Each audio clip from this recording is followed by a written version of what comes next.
नमस्कार, आप सबका स्वागत है हमारे चैनल नेक्स्ट 9 न्यूज पर। मेरा नाम है दीपक गुप्ता। सबका ये कहना है कि राजस्थान की सत्ता से पायलट को दूर करने के लिए कांग्रेस पार्टी ने ठोस कदम उठाए हैं और हिमाचल चुनाव में उनको बड़ी जिम्मेदारी देकर राजस्थान की सत्ता से कहीं ना कहीं दूरी दिखाना चाहते हैं और उनको पूरी तरीके से राजस्थान की सत्ता से बेदखल करना चाहते हैं, ऐसा कई समर्थकों का कहना है। लेकिन हकीकत क्या है, ये जानने की कोशिश करते हैं।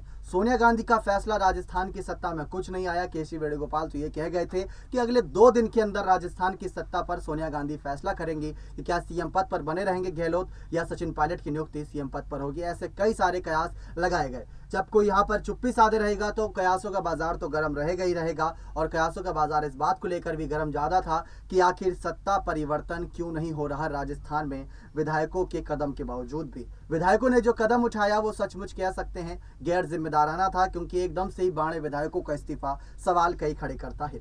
लेकिन हिमाचल चुनाव की तैयारियां कांग्रेस पार्टी करती नजर आ रही है। पायलट संघ प्रियंका और भूपेश बघेल भी नजर आ रहे हैं। गुजरात चुनाव की तैयारियों के लिए गहलोत को आगे किया गया है। सभी को कुछ न कुछ जिम्मेदारी दी गई, लेकिन कईयों का यह कहना है कि पायलट को हिमाचल चुनाव में जिम्मेदारी देकर एक ऐसा लॉलीपॉप पकड़ाया है जिसको कांग्रेस पार्टी कहीं ना कहीं कुछ दिनों के लिए पायलट को शांत करती नजर आएगी। और आने वाले वक्त में जब फिर से सियासी माहौल गर्माएगा तो कुछ और यहाँ पर देखा जाएगा।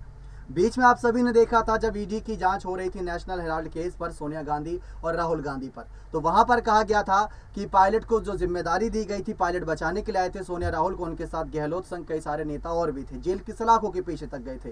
राहुल गांधी ने खुले मंच से ये कहा था कि पायलट और मैंने बहुत सब्र किया है। लेकिन जब बात आई थी सत्ता परिवर्तन की, जब बात आई थी यहाँ पर कई सारे ठोस मुद्दों को लेकर आवाज उठाने की, तो राहुल गांधी भारत जोड़ो यात्रा में हर रोज कुछ न कुछ तो कहते नजर आए। लेकिन जब पायलट के पद की आई तो चुप्पी साधे नजर आए पायलट और प्रियंका दोनों।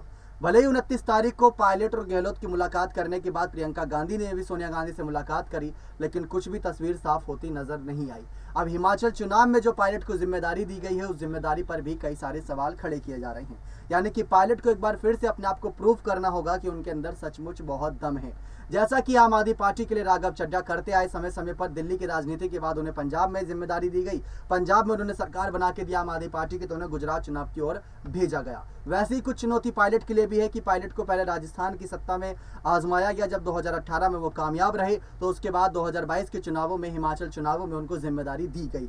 लेकिन क्या ये कांग्रेस का धोखा है या कांग्रेस की एक ऐसी रणनीति जिसके चलते सचिन पायलट को इतना कह सकते शानदार नेता बनाकर उभारे कि उनको अगर कोई भी आने वाले वक्त में चुनौती दे तो पायलट आसानी से उस चुनौती का सामना कर ले। लेकिन आखिर में पूरा माजरा है क्या, कैसे हिमाचल चुनाव, गुजरात चुनाव को लेकर तैयारियां कर रही है कांग्रेस पार्टी और पायलट को कैसे दूर किया जा रहा राजस्थान की सत्ता से, वो आप हमारी इस खास रिपोर्ट के माध्यम से जाने तो समझेंगे कि आखिर राजनीतिक समीकरण बन क्या रहे हैं। देखिए आप हमारी ये खास रिपोर्ट। राजनीति में यूं ही अशोक गहलोत को जादूगर नहीं कहा जाता।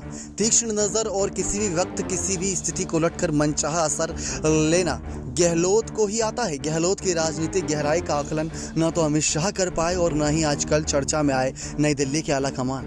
राजनीति का चाणक्य कहे जाने वाले अमित शाह राज्यसभा में इस जादूगर का अहमद पटेल के लिए चला गया, जब दाव जब तक समझ पाए तब तक चारों खाने चित्त हो चुके थे।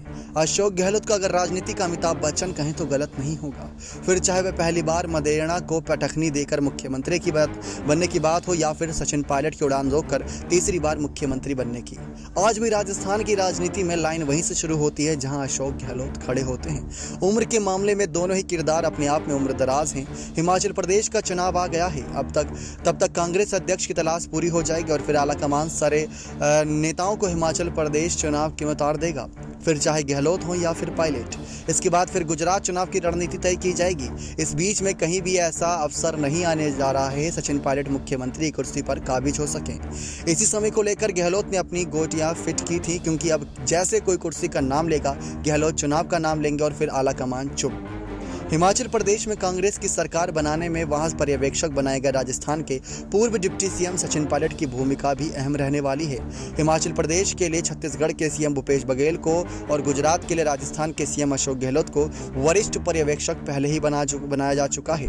गुजरात का चुनाव कार्यक्रम अभी तय होना बाकी है, लेकिन हिमाचल प्रदेश में बघेल के साथ पायलट की टिकट तय करने से लेकर प्रचार अभियान में भी भूमिका रहने वाले चुनाव कार्यक्रम की घोषणा के दिन ही कांग्रेस महासचिव प्रियंका गांधी ने हिमाचल परिवर्तन प्रतिज्ञा रैली के साथ चुनाव अभियान की शुरुआत कर दी है।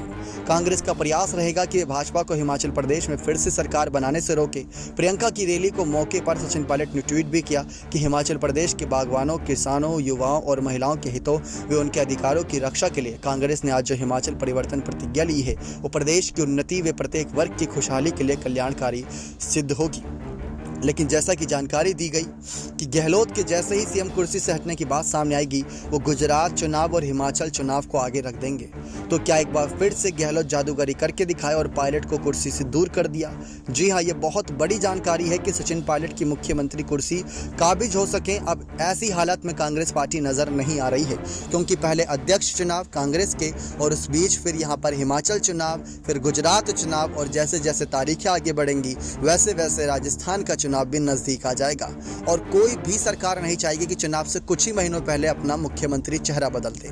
और ऐसे में सवाल तो यहाँ पर बनेगा कि अगर अगला चुनाव में उतरती है कांग्रेस पार्टी तो किसके चेहरे पर, जी हाँ, राहुल गांधी किसके चेहरे पर मोहर लगाएंगे? सोनिया गांधी का फैसला क्या होगा? या कांग्रेस के नए अध्यक्ष मल्लिकार्जुन खड़गे और शशि थरूर में से कौन गहलोत और पायलट को आगे करता नजर आएगा?